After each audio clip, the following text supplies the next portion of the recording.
নমস্কার, আজকে আমি বানাবো চিড়ার চপ। তো আমার লাগবে চিড়ার চপ বানাতে। তো আমি চিড়াটাকে এখানে ভিজিয়ে রেখেছি। গাজর, বিট, কাঁচা লঙ্কা আর যা যা দেবো আপনাদের দেখিয়ে দেব। এখানে আমি একটু বাদামটাকে ভেজে নিচ্ছি। ভিজিয়ে রেখেছিলাম চিড়াটাকে আমি ভালো করে মেখে নিচ্ছি। এবার এর মধ্যে একে একে সব দিয়ে দেব। একটু রসুন ছেঁচো করে রেখেছিলাম, রসুন দিয়ে দিলাম। বাদামটা ভেজে রেখেছিলাম, বাদামগুলো দিয়ে দিচ্ছি।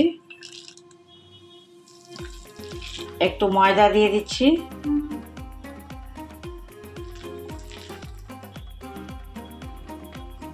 এক চামচ চালের গুঁড়ো দিয়ে দিচ্ছি। একটু লঙ্কার গুঁড়ো দিয়ে দিচ্ছি। অল্প নুন দিয়ে দিচ্ছি। বিট আর গাজর যে কেটে রেখেছিলাম ওইটাকেও দিয়ে দিলাম। এমনি করে গোল গোল করে রেখে দিচ্ছি।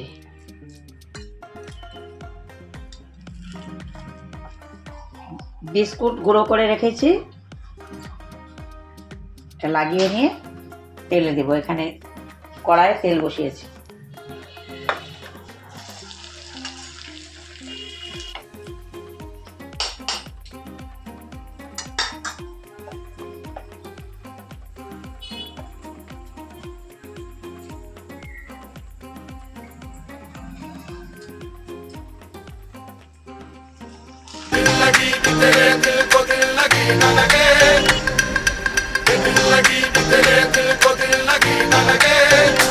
এমনি করে অল্প হিটে ভেজে নেব।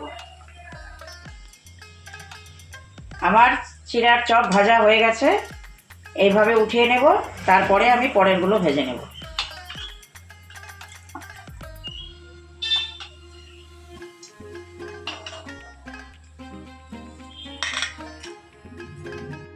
এই যে দেখুন, আমার চিড়ার চপ তৈরি হয়ে গেছে।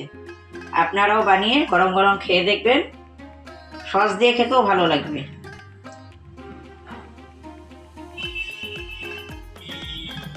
আমার চ্যানেলটাকে আপনারা লাইক, শেয়ার, কমেন্ট, সাবস্ক্রাইব করবেন।